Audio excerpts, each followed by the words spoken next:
2 June 2024 সকালে হাঁটতে বেরিয়েছেন এক ব্যক্তি।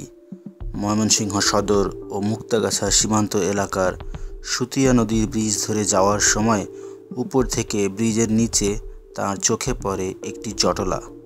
একটু কৌতূহলী হয়ে তিনি নিচে যান। গিয়ে চক্ষু চড়ক গাছ, এ যে কাটা মাথা, বাজারের ব্যাগে মুড়িয়ে রাখা, সাথে পড়ে আছে বালিশ, পর্দা। রক্ত শুষে নেবার জন্য খুনিরা সম্ভবত এগুলো ব্যবহার করেছে। ডানে তাকাতেই চোখে পড়ল কালো মতো একটা ট্রাভেল ব্যাগ। রহস্যজনক, ব্যাগে নিশ্চয়ই এই মাথা সংশ্লিষ্ট কিছু আছে। ভয়ে কেউ হাত দিচ্ছে না। পুলিশে খবর দেয়া দরকার। ফোন দেয়া হলো নিকটস্থ থানায়। পুলিশ এলো, বাজারের ব্যাগ থেকে বের করলো কাটা মাথা। ফর্সা মায়াময় চেহারা একটা ছেলে। ট্রাভেল ব্যাগ খোলা হলো, সেখানে পাওয়া গেল 4 টুকরো করা দেহ। উদ্ধারের পর সুরতহাল প্রতিবেদন তৈরি করে মরদেহ ময়নাতদন্তের জন্য ময়মনসিংহ মেডিকেল কলেজ হাসপাতালের মর্গে পাঠানো হয়। থানা পরিদর্শক বলেন, মরদেহটি আনুমানিক 30 বছর বয়সী অজ্ঞাত যুবকের। তার পরিচয় এখনও মেলেনি। পরিচয় শনাক্ত করতে পিবিআই পুলিশ আঙ্গুলের ছাপ সংগ্রহ করেছে। লাশ যাতে শনাক্ত করা না যায়, এই জন্য আঙ্গুলের মাথায় ছুরি দিয়ে আঁচড়ে দেওয়া হয়েছিল। ধারণা করা হচ্ছে সেতুর উপর থেকেই ওই দেহভর্তি লাগেজ ও খণ্ডিত মাথা ফেলা হয়েছে। ডিবি পুলিশ ও পুলিশের ঊর্ধ্বতন কর্মকর্তারা ঘটনাস্থল পরিদর্শন করেছেন। এরপর প্রযুক্তির সহায়তায় নিহতের পরিচয় শনাক্ত করা হয়। উদ্ধার করা খণ্ডিত দেহটি ঢাকার প্রেসিডেন্সি ইউনিভার্সিটির ছাত্র ওমর ফারুক সৌরভের, যার বয়স 22। তিনি জেলার ঈশ্বরগঞ্জ উপজেলার মাইকবাজ ইউনিয়নের তারাটি গ্রামে ইউসুফ আলী আকন্দের ছেলে। সৌরভ বিবিএর ছাত্র ছিলেন। তিনি পরিবারের সঙ্গে ঢাকায় বসবাস করতেন। তাদের পরিবারের কেউ গ্রামে থাকেন না। ইলিয়াস নামে এক চাচা ময়মনসিংহ শহরে বসবাস করেন।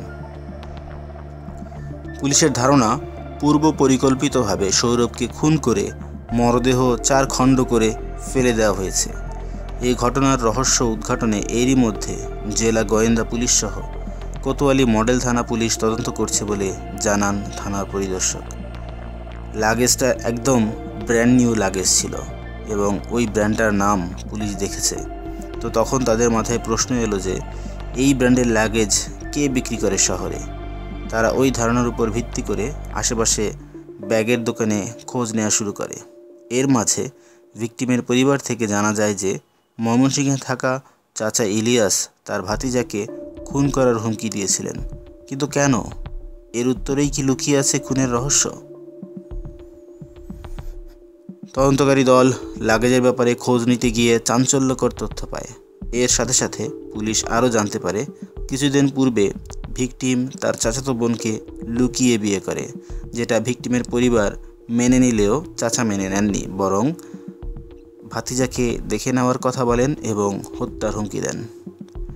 লাগেজ খুঁজতে গিয়ে পুলিশ গাঙ্গিনাপাড়ে লাগেজের একটি দোকানের সন্ধান পায়। ওই দিনই তারা ওই দোকানের সিসিটিভি ফুটেজ বিশ্লেষণ করে পুলিশ দেখতে পায় যে ভিকটিমের শ্বশুর মানে চাচা এবং ওই চাচার একজন শ্যালক ফারুক ইলিয়াস, এই 2 জন লাগেজ কিনতে গিয়েছিলেন। 1 তারিখ রাত 8টার দিকে তারা সেই দোকানে যান।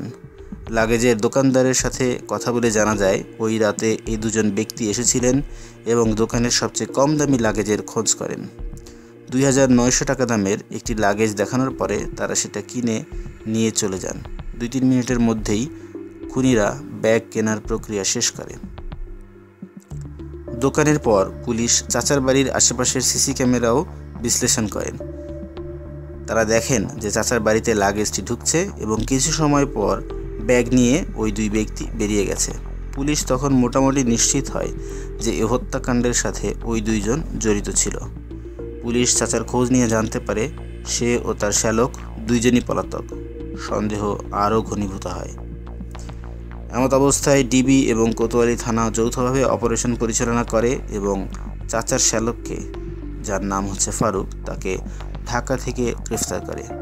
তারই দেয়া তথ্যের ভিত্তিতে যে মূল আসামি ভিকটিমের চাচা তাকে দুবাউড়া সীমান্তবর্তী এলাকা থেকে গ্রেফতার করতে সমর্থ হয়।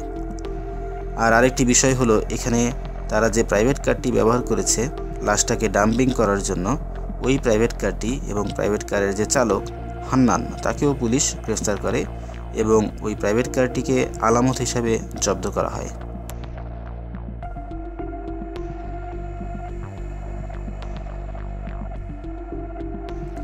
প্রাথমিকভাবে এখানে সবাই পুলিশের কাছে খুনের সাথে জড়িত থাকার যে বিষয়টা সেটা স্বীকার করে। সৌরভের সাথে তার চাচাতো বোনের প্রেম প্রায় 5 বছরের। 3 বছর আগে প্রেমিকার কানাডা প্রবাসী এক ছেলের সাথে বিয়ে হয়ে যায়। বিয়ে হলেও তাদের প্রেমের সম্পর্ক চলছিল।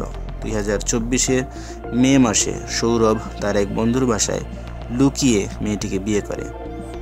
বিয়ের পর সে নিজের বাসায় জানায় এবং তারা মেনে নেয়, কিন্তু চাচা মেনে নেননি। বিয়েটি কোনোভাবেই তিনি মেনে না নিয়ে বরং মেয়েটিকে 4 দিন পর তার স্বামীর কাছে কানাডায় পাঠিয়ে দেন। এর মাঝে সৌরভ ময়মনসিংহ আসে মূলত মেয়ের আগের যে বিয়ের সম্পর্কটা যাতে সুন্দরভাবে শেষ করা যায় সেই বিষয়টাকে নিশ্চিত করার জন্য। সে ওই মেয়ের শ্বশুরবাড়িতে আলোচনা করার জন্য যায়। তো এটা যখন ভিকটিমের চাচা জানতে পারেন, তখনই ছেলে মৃদুলকে দিয়ে তিনি সৌরভকে বিষয়টা মীমাংসা করার জন্য তার বাসায় ডেকে নিয়ে আসে। কিন্তু তার উদ্দেশ্য ছিল ভিন্ন। বাসায় আসার পর দড়ি দিয়ে বেঁধে ছেলেটাকে মারধর করা হয়। এক পর্যায়ে ছুরিকাঘাতে তাকে মেরে ফেলে। খুন করার পর লাশ বাথরুমে ফেলে রেখে লাগে জানতে যায়। পরে চাপাতি দিয়ে মাথা আলাদা করে শরীরকে 4 টুকরো করে। পুরো কাজে চাচার শ্যালক তাকে সহায়তা করেন। লাশ গুম করার জন্য একটি প্রাইভেট কার ভাড়া করে পরিকল্পনা ছিল নদীতে ফেলে দেওয়ার। পরে বেশি দূর তারা সেটা নিতে পারেনি। ময়মনসিংহ শহর ও মুক্তাগাছা সীমান্ত এলাকার সুতিয়া নদীর ব্রিজের উপর থেকে ফেলে দেয়। এই ঘটনায় আসামিদের বিচার এখনও চলমান। এভাবেই একটি প্রেমের বিয়ের এমন করুণ পরিণতি আমরা দেখতে পেলাম। আজকের এই মর্মান্তিক ঘটনার ব্যাপারে আপনার মতামত জানাতে ভুলবেন না। ভিডিও ভালো লাগলে শেয়ার করুন। এরকম আরও ঘটনা জানতে চাইলে আমাদের চ্যানেল সাবস্ক্রাইব করুন। ধন্যবাদ।